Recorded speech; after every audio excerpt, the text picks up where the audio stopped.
இறையேசு கிறிஸ்துவில் எனக்கு பிரியமான சகோதர சகோதரிகளே, இன்றைய நற்செய்தியிலே திருமுழுக்கு யோவான் இயேசுவை பற்றிய சான்று பகர்கின்றார். இயேசுவை யாரென்று அறியாமல் இருந்தார். அதேவேளை இயேசுடைய வருகையை வெளிப்படுத்துவதற்காக அனுப்பப்பட்டார் என்று சொல்லுகின்றார். இன்னொன்று என்னவென்றால், எனக்கு முன்பே இருந்தவர் என்று இயேசுவை குறிப்பிடுகின்றார். அப்படி என்றால் படைத்தவர். நாம் அனைவரும் அவரால் படைக்கப்பட்டுள்ளோம். ஆதியிலே வாக்கு இருந்தது, அந்த வார்த்தை கடவுளாயிருந்தது. ஆக படைப்பிற்கு முன்பாகவே இருந்தவர் இப்பொழுது மனித உருவெடுத்து இந்த உலகிற்கு வருகின்றார் என்ற செய்தியை திருமுழுக்கு யோவான் வெளிப்படுத்துகின்றார். அதுவும் குறிப்பாக இஸ்ரேல் மக்களுக்கு நான் வெளிப்படுத்துவதற்காகவே அனுப்பப்பட்டிருக்கின்றேன் என்று சொல்லுகின்றார். இயேசுவை, அவருடைய வாழ்வை மற்றவர்களால் எளிதாக புரிந்து கொள்ள முடிவதில்லை. காரணம், மனித எண்ணங்களின் அடிப்படையில் பார்க்கின்ற பொழுது புகழ், பதவி, பட்டம், பணம் என்பது போன்ற மோகம் அதிகமாக இருக்கும். ஆனால் கடவுளுடைய வாழ்வு என்று பார்க்கின்ற பொழுது ஏழ்மை, எளிமை, தாழ்ச்சி, அன்பு, சமாதானம், சகோதரத்துவம், ஒற்றுமை இவைகள் நிறைந்ததாக இருக்கின்றது.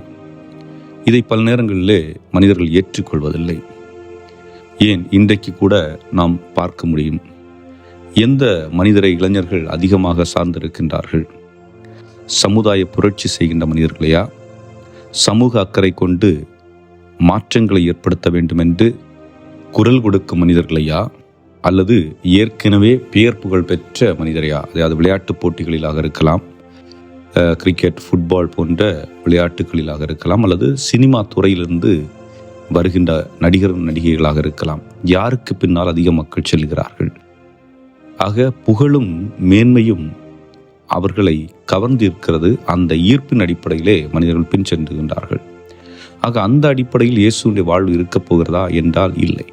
மாறாக அவர் ஏழை மக்களோடு, எளிய மக்களோடு, துன்புறுகின்றவர்களோடு, துயருகின்றவர்களோடு, இப்படிப்பட்ட மக்களோடு தன்னுடைய வாழ்வை ஐக்கியப்படுத்தி வாழ முற்படுகின்றார். வாழ்வு என்றால் என்ன, எப்படி இருக்க வேண்டும் என்ற ஒரு கணக்கை உருவாக்கி அந்த கணக்கின் அடிப்படையிலே அவர் வாழ்ந்து காட்டுவதை நாம் பார்க்கின்றோம். ஆனால் இன்று கூட பலர் இயேசுடைய வாழ்வை ஏற்றுக்கொள்வதற்கு தயங்குகிறார்கள். எடுத்த உடனே பழைய ஏற்பாட்டுக்கு போகிறாங்க. பழைய ஏற்பாட்டில் உள்ள செய்திகளை எல்லாம் பார்க்கிறார்கள். யாவே இறைவன், அப்போ ஒரு பவர்ஃபுல் காட் அப்படிங்கிறது மாதிரி பார்க்குறாங்க. உண்மைதான், யாவே இறைவன் தான் தன்னுடைய மகனை இந்த உலகிற்கு அனுப்பினார். ஆனால் இந்த இரண்டாம் பகுதியை, இயேசுவை ஏற்றுக்கொள்வதற்கு தயங்குகின்றார்கள். மீட்பு எப்படி வர இருக்கின்றது என்ற செய்தியை கொடுத்திருக்கின்றதை தயங்குகின்றார்கள். காரணம் என்ன? அவர்களை பொறுத்தவரை வருகின்றவர் மேன்மையோடு, மாட்சியோடு, அரச பதவியோடு, அதிகாரத்தோடு வந்து இந்த உலகை ஆட்சி செய்யக்கூடியவராக இருப்பார் என்பதுதான் அவர்களுடைய எண்ணம். ஆனால் அது உண்மை அல்ல என்பதை இயேசு நிரூபித்துக் கொண்டிருக்கின்றார். அந்த அடிப்படையிலே இயேசுவை ஏற்றுக்கொள்ள தயங்குகிறார்கள். இயேசுவை ஏற்றுக்கொள்ள மாட்டார்கள் என்பது முன்பே அறிந்து இருந்ததனால் திருமுழுக்கு யோவான் இயேசுவை பற்றிய செய்தி அவர்களுக்கு கொடுக்கின்றார். நான் அவருடைய காலடி மிதியடிவாரை அவிழ்க்க தகுதியற்றவன். நீங்கள் என்னை பெரியவன் என்று எண்ணுகிறீர்கள். நான் உங்களுக்கு மனமாறுங்கள் என்று திருமுழுக்கு கொடுக்கின்றேன். என்னை பெரியவன் என்று எண்ணுகிறீர்கள். நான் இறைவாக்கன் என்று எண்ணுகிறீர்கள். நான் மெசியாவாக இருக்கக்கூடுமோ என்று எண்ணுகிறீர்கள்.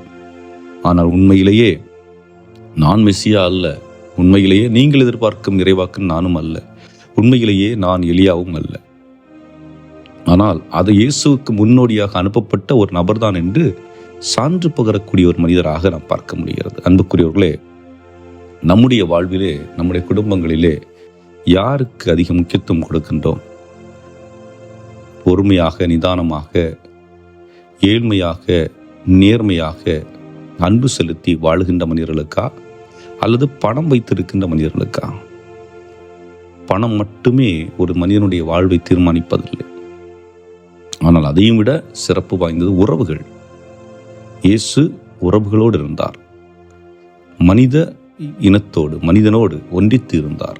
அத்தகைய ஒரு வாழ்வை நாம் வாழ்வதற்காக அழைக்கப்பட்டிருக்கின்றோம்.